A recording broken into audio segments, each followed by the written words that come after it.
ठीक, तो हम यहाँ तक आ गए है ना। तो अब अगर हम मान के चले कि हाँ कि चलो भाई अगर स्पीड आपकी क्या है, लाइट की स्पीड है सेकेंड आर्गूमेंट में, कि अगर पीटी मेरी लाइट के 10% की स्पीड से चल रही है, यानी कि 10% का क्या मतलब होगा, 0.1 से गुना करेंगे क्या, अरे परसेंट मतलब 100, 10/100% पर 100, तो 0.1 हो गया 10/100 0.1, और 0.1 में फिर इतना गुना किया तो सिंपली एक कम कर दिया 10/7 हो गया क्या, इतना हो गया। अब हम टाइम निकालते हैं कि टाइम अगर मान लो 1000 मीटर है डिस्टेंस, तो क्या हो गया, डिस्टेंस बाई टाइम हो गया। तो डिस्टेंस, अच्छा सिंपली कितना फास्टली कैलकुलेशन, 10 मैंने 7 उसको ऊपर कर दिया सिंपली। अच्छा 10 को कटा देते हैं 3 से, तो 3.3 हो गया, छोड़ दें, ठीक है। अच्छा ये अब 3.3 भी नहीं लिखते हैं, मान लो 3 ही रहने तो उतना हमको 3 से क्या मतलब है, 3 रहते हैं, 3 3 9 कर देते हैं, बाद में देख लेंगे। और ये 2 जीरो बचा ना, इसको इसमें मल्टीप्लाई करेंगे तो दोस्तों -5 हो जाएगा, यानी कि ये बड़ा है तो इसको इसमें गुना करेंगे तो ये छोटा था 10⁻7 था, छोटा 10⁻7 से 10⁻5 बड़ा है। बड़ा मतलब ये ज़्यादा गिरा हुआ था, अब कम गिरा हुआ हो गया, मतलब कर्जा मेरे पास ज़्यादा था, अब पैसा आ गया 100 रुपया, तो 100 रुपया कर्जा कम हो गया, ये मतलब है, समझ में आ रहा है, इसलिए मैंने कम कर दिया, ऐसा नहीं कि आप ये बढ़ा देते, अंडरस्टैंडिंग क्रिएट हो रही। अच्छा अब सिंपल लिखा 3 इंटू लिख दे 10⁻5 क्या सेकेंड। अच्छा अगर हम ये कहें कि 0.3 लिख दे तो 10⁻6 का दिक्कत, अब 10⁻6 को क्या बोलते हैं, microsecond. 0.3 microsecond, simply I have written 0.3 microsecond time लगेगा, 0.3 माइक्रो सेकेंड टाइम लगेगा, मतलब 0.3 माइक्रो सेकेंड टाइम लगेगा हमको। आप यहाँ देखते उसमें उसको कोई दिक्कत नहीं, उसको रहने दीजिए, आपको पढ़ाई करना है, रिकॉर्डिंग थोड़ी देखना है। 0.3 माइक्रो सेकेंड आपकी यहाँ से यहाँ तक जाने में वक्त लगेगी, ये कौन सी वक्त है, यहाँ से यहाँ जाने में, अरे पीटर मैरी के वक्त है, टाइम है, time for call Peter Mary, ठीक है। अब हम सवाल उठता है जब यहाँ पे इन्फिनिटी टाइम लगा था तब तो आप भीग जाइएगा पूरा तरह से, और तो अगर 0.3 मीटर पर सेकंड वक्त लगेगा तो 0.3 मीटर यहाँ से एकदम नीचे चला गया, इतनी कम स्पीड में, तो क्या इतनी कम सी स्पीड में ये तो रेन कितना नीचे गया होगा। चलो अगर मान लो रेन की स्पीड है 3 मीटर पर सेकेंड, कितनी स्पीड है, मान के चलते हैं 3 मीटर पर सेकेंड स्पीड है, मान लो लेट रेन की कितनी स्पीड है 3 मीटर पर सेकेंड, तो 0.3 माइक्रो सेकेंड में कितनी दूर नीचे चली जाएगी, क्योंकि भाई रेन जो यहाँ पर है मेरे नीचे आएगी तब तो मेरे ऊपर गिरेगी,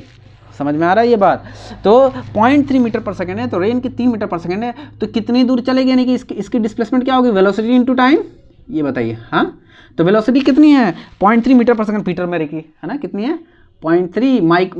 माइक्रो सेकेंड, सॉरी है ना, सॉरी नहीं इसकी वेलोसिटी इसकी तो 3 मीटर पर सेकेंड है, इसे कितनी है 3 मीटर पर सेकेंड, 3 मीटर पर सेकेंड, और टाइम कितनी आ रही है बोलो 0.3 माइक्रो सेकेंड, ठीक है। अब सेकेंड से सेकेंड कट गया, बटा सेकेंड में था, नीचे सेकेंड में था, क्या माइक्रो का मतलब 10⁻6 और 3 तिहाई 9 पॉइंट है, तो 0.9 इंटू 10⁻6, तो 0.9 को अगर 10 बना दे, मान लो 10 है, 0.9 क्या है 1 है, 0.9 क्या है 1 है, मान लो 1 के करीब है ना, ये करना होगा, ये कोई गलती नहीं कर रहा हूँ मैं, 0.9 को 1 बना रहा हूँ, ये 1 के करीब है, ये चीज़ें पढ़नी है फर्स्ट चैप्टर में, जितनी चीज़ें ना सारी पढ़नी है। पॉइंट इसको हमने क्या किया, करीब तर में कर दिया, उसको समझ में आ रहा है, इसको राउंड ऑफ कहते हैं, राउंड ऑफ कहते हैं, ये करना होगा, नीट के एग्जाम में, जे के एग्जाम से करना होगा, तो आपके रिजल्ट से नहीं आएंगे, क्योंकि अगर आप कहीं हर प्रेसिजन नहीं लेंगे, उतनी प्रेसाइज अगर मेजरमेंट लेंगे, प्रेसाइज समझ ये वर्ड्स सारे बट उतनी अगर प्रेसाइज लेंगे मेजरमेंट, तो आपके पास तो कैलकुलेशन है नहीं, आप यहाँ देखिए उसमें मत देखिए आप, तो कोई दिक्कत नहीं है आपके पास, आपके पास तो कैलकुलेटर है नहीं, आप इंजीनियरिंग का स्टूडेंट नहीं है, तो आपको सवाल भी वैसा नहीं पूछा जाएगा ना ऑप्शंस वैसे होंगे, समझ में आ रहा है। तो ऑप्शन भी अगर मान लो बनाते बनाते ऐसा हो गया कि पॉइंट इधर उधर हो गया, तब भी ऑप्शन आप उधर चूज़ कर लेंगे अपने आप ईमानदारी से, ठीक है। तो आपको कितना दूर, तो ये अच्छा ये क्या हो गया, मीटर में आया ना, इतना मीटर, हाँ अरे तो 1 गुना के, तो 1 का मतलब इतना हुएगा 1 माइक्रोमीटर, अरे 1 माइक्रोमीटर, यानी कि 1 माइक्रोमीटर, तो मतलब इतना से इतना गया, तो गया ही नहीं। अब सवाल उठता है, इसका मतलब कि सर मुंडी पर नहीं गिरा, मुंडी पर नहीं गिरा, लेकिन जब आगे चले तो जो यहाँ मौजूद था ड्रॉप्स जो इसमें मौजूद होंगे उसको तो आप स्वाइप कर लीजिएगा, ये बताइए। यानी कि सवाल ये उठता है कि ये जो वॉल्यूम होगी, कौन वॉल्यूम, ये वाली जो वॉल्यूम होगी आपकी पूरी, ये जो पूरी वॉल्यूम होगी, जब यहाँ से आप यहाँ जाइएगा, ये जो वॉल्यूम होगी ये तो आप स्वाइप कर दिएगा ना, समझ रहे हैं, ये पूरी वॉल्यूम जब आप यहाँ से यहाँ जाइएगा, तो जो वाटर इस वॉल्यूम में होगा उसको तो आप आपके आगे लग जाएगा, क्या बात है, लगेगा। तो मान लो जो वाटर यहाँ मौजूद है, मतलब पर क्यूबिक मीटर में, यानी पर मीटर क्यूब में जो जितना किलो वाटर मौजूद है, किलो ऐसा यूनिट है, तो यानी कि उसकी डेंसिटी को वही ना होती है, मास पर यूनिट वॉल्यूम, मास पर यूनिट वॉल्यूम केजी पर मीटर क्यूब। मान लो रो है डेंसिटी, वाटर की डेंसिटी कितनी है, रो है, कितनी है, रो सिंबल है डेंसिटी को लिखने का, डेंसिटी कितनी है, रो है, जितनी भी हो हमें नहीं पता है, लेकिन हम मान लेते हैं इतनी डेंसिटी इसकी है, ठीक है। कितनी डेंसिटी है, डेंसिटी है। डेंसिटी पे सवाल आएंगे, सारे सवाल हैं, डेंसिटी पे सवाल है आपके, ये इन चीज़ों पे सवाल है, माइक्रोमीटर्स, इन कैलकुलेशंस पे, अप्रोक्सीमेशन, इन सब पे सवाल है, ठीक है। तो हम बेसिकली कहें कि डेंसिटी रो है। तो अब सवाल उठता है, अब बस एंड ही है सवाल का, तो अब सवाल ये उठता है कि बताइए कितना पानी, कितनी मात्रा, पानी की कितनी मात्रा बंदे पे लगेगी, कितना भीगेगा। सवाल तो यही तो है ना, कम भीगना। इस पहले तो क्लियर हो गया कि भाई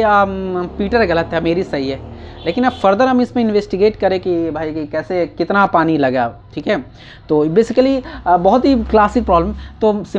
हम सिंपली अगर हम कहें कि ये पूरी वॉल्यूम में जितनी वाटर होगी, पूरी वॉल्यूम कितनी है, अरे पूरी वॉल्यूम ए, एच और डी, ये बताओ। अच्छा ये बी को अभी ध्यान से हटाओ, ये देखो ए यानी ये पूरा ए, ये एच, और डी यानी A H D, A H D, A H D, H D, पूरा वॉल्यूम स्वाइप कर गया। ए तो ये हो गया, देखो ए हो गया ये देखो ए हो गया ये, ठीक, और ए हो गया ये, एच हो गया ये, और डी हो गया ये, यानी कि लेंथ, ब्रेथ और हाइट। तो वॉल्यूम निकल गया, यानी कि हमारी टोटल वॉल्यूम क्या होगी, हमारी वॉल्यूम कितनी होगी ये बताओ, एच डी होगी, बोलो, ठीक है। हमारी डेंसिटी कितनी है, रो है,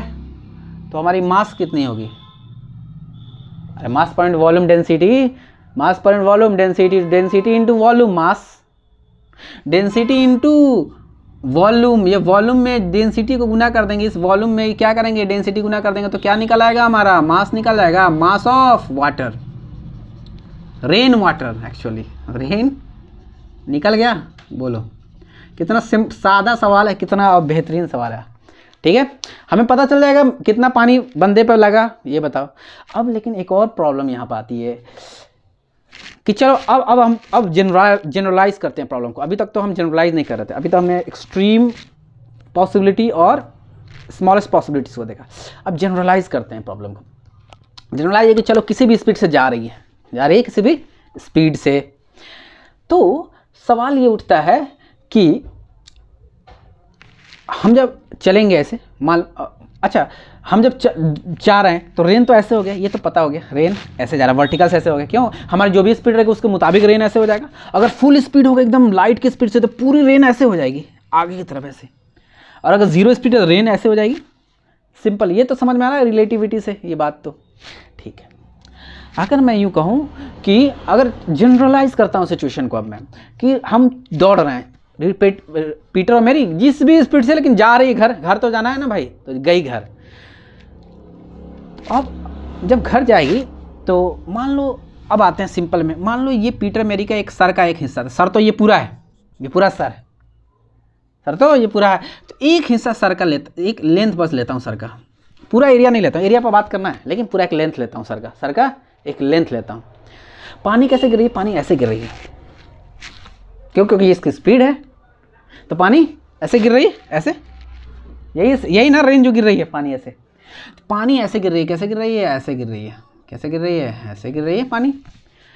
यानी कि ये बंदा ऐसा, पानी ऐसे गिर रही है, यानी कि इस बंदे के सर का एक लेंथ का ही बात कर रहा हूँ। देखो सिंप्लीफाई कैसे कंडीशन को करना है, हम पूरे एरिया को नहीं ले रहे, हम चाहते पूरे एरिया को लेते हैं, पूरा एरिया बन जाएगा अपने आप। हम एक लेंथ को लिया, एक लेंथ ए लिया, और कहा कि देखो रेन गिर रही है, यानी वर्टिकल से रेन जा रही है ना अल्फा डिग्री पर, हाँ, तो ये वर्टिकल से अल्फा जा रही है, तो यानी ये यहाँ का वर्टिकल हो तो ये भी अल्फा हो जाएगी, ये अल्फा हो जाएगी, ये बताओ, हाँ क्या है ना। या ऐसे मैं बात करूँ, ये अगर वर्टिकल हो तो ये ऐसे, ये अल्फा हो गई, हाँ क्या, हाँ ठीक है। तो मैं सवाल यहाँ ये अल्फा नहीं निकालना हमको इतना, मैं सिंपली ये कह रहा हूँ कि ये ऐसे गिर रही है रेन इस पर, ठीक है। तो रेन की सर की प्रोजेक्शन, ये वर्ड याद रखो, प्रोजेक्शन, एक नया चीज़, अब इसमें एक नया चीज़ और ऐड हुआ, हमारी प्रोजेक्शन क्या होगी, प्रोजेक्शन समझ रहे हो। अब मान लो बत्ती जला रहा है, एक तो बत्ती सीधा जल रहा है, एक मैंने ऐसे कर दिया,